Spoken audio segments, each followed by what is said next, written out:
What a shaking gang, Mr. Jeff here. And yes, my hair is a dumpster fire. So plugins or analog gear? Where should you spend your money? Well, that's what I'm going to try to help you figure out today. Because sometimes it can be tough to figure out. Especially nowadays when plugins sound just about as good as the real thing.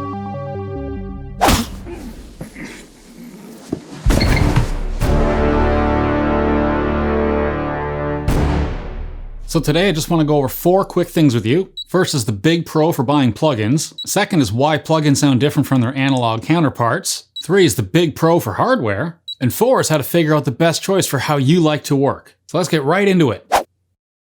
So what's the big pro to plugins? Very little money for what you're actually getting. So let's say you grab the Wave CLA2A plugin. Even if you pay full price for it, it's still only $200. And you can open as many instances of that plugin as your computer can handle. Need it on 10 tracks? No problem. Need it on 1,000 tracks? Oh, I don't know why anybody would ever need 1,000 tracks. But either way, no problem. Whereas if you bought a real brand new LA2A, it would cost you like $4,000. And you only get one. So let's see, $200 for an unlimited amount of LA2As, or $4,000 for one.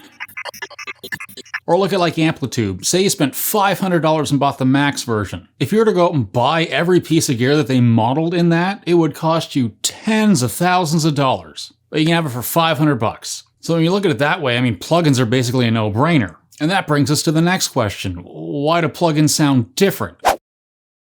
Now, I mean, there's lots of different videos out there comparing a real piece of analog hardware to a plugin counterpart. And yeah, the plugin always sounds a little different compared to the real thing. Well, why is that? Well, that boils down to just 2 things. I mean, the first one just boils down to how was the plugin coded, and each company's going to code plugins a little bit differently. The better it was coded, the better the plugin. Makes sense, right? But the big part of it you have to remember is analog hardware, whether it's an LA2A or a guitar amp, each one's going to be a little bit different. There's tolerances on the components that they use. Tubes start sounding different the older they get. And these differences in sound are only going to amplify the older the piece of equipment is. Now let's say you could luck out and get your hands on 3 vintage Fairchild compressors. All 3 of them are going to sound completely different just because of how they've aged, how they've been taken care of over the years. How much life do the tubes in each unit have left in them? All these things are going to change the sound of the unit, even though all 3 of them are the same. So with that in mind, you have to remember when a company is modeling a vintage piece of gear, they only might have 1 unit to make the plugin on, or they might have 2 or 3 and they take the best qualities of each of those 3 separate units and make the plugin.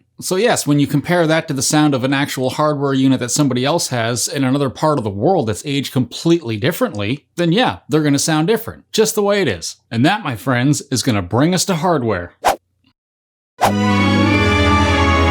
What? And the big pro to hardware is the fun factor. I mean, it's real, it's tangible. You can tweak knobs, you can touch the damn thing. I mean, yeah, you can grab your mouse and tweak an EQ in software. But I mean, it's far more fun to play with an actual EQ unit. And I mean, if you're a guitarist, yeah, guitar amp simulators sound fantastic nowadays. But you and I both know it's far more fun to turn on a real amp, get those tubes cooking, get the amp up, tweak with real pedals sitting on the floor, than it is to be doing that with a bloody mouse and software. Or hell, even synthesizers. You can be playing a part out and tweaking parameters in real time while you're playing. You can't really do that with a software synth. You gotta kind of play the main part and then go in and automate all these other parameters. So if you're trying to come up with sounds that are morphing and changing as it's playing, it's far easier to do it in real time on a real synth than it is to try and program something after the fact. The software's not going to give you that spontaneity.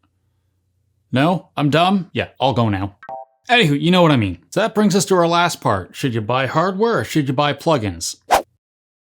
Now in this day and age, it's pretty much going to be both. You're going to have some type of hybrid system. So I mean, let's say you're a guitarist, say you have 1 or 2 really nice tube amps. It would make sense to get a couple of mics, that way you have the option to mic your amps up. And let's pretend you have, say, a Marshall and a Mesa Boogie, but you're working on something that requires like a Vox AC15 or maybe like a Fender Tweed. Well, you're going to go out and spend thousands of dollars to buy one of those? No, just use software for that amp. Utilize the real amps that you have and use the software to fill in the gaps. Or maybe you're a singer. It would make sense to buy a microphone, a mic pre, and maybe a compressor and an EQ that really work well with your voice. Maybe those few pieces of hardware would really make sense for you, and then again, just use software for the rest of it. Or as a last example, say you write electronic music. It's going to be the same sort of thing. Maybe you have a handful of really nice synthesizers, some Korgs, some Moogs, whatever, and then again, you use the software to fill in the gaps. And that's pretty well what it boils down to. The actual hardware can be really expensive. So if you're going to buy hardware, it makes sense to buy hardware that you're going to get a ton of use out of, and then again, just use software to fill in the rest. No point spending thousands of dollars on a piece of kit to have it sit and collect dust when you could have just bought the plug-in version for like 50 or 100 bucks. So there you have it. So if you have any comments or questions, just leave them down below. I hope you found this video helpful. Thanks for watching, and I'll see you guys in the next one. Take it easy.